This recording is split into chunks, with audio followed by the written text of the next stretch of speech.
এটা কি, মাছ আবার কথা বলে নাকি? আমি তো কখনো শুনিনি। হ্যাঁ, আমি সাধারণ মাছ নই। তুমি যদি আমার 3টি ধাঁধার সঠিক উত্তর দিতে পারো, তবেই এই নদীর জল পান করতে পারবে। ঠিক আছে, বলো তোমার ধাঁধা, আমি চেষ্টা করব উত্তর দিতে। যার মুখ আছে কিন্তু কথা বলতে পারে না, সে কি? এর উত্তর হলো নদী। আমার দ্বিতীয় প্রশ্ন হলো, আমি মুখ ছাড়া কথা বলি, কান ছাড়া শুনি, আমি কে? তোমার দ্বিতীয় প্রশ্নের উত্তর হলো প্রতিধ্বনি।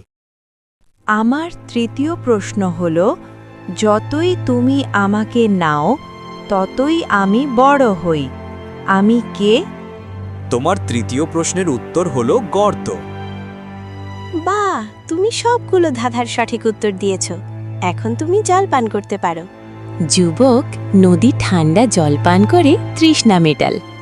হঠাৎই মাছটি এক অপূর্ব সুন্দর পরীতে রূপান্তরিত হলো।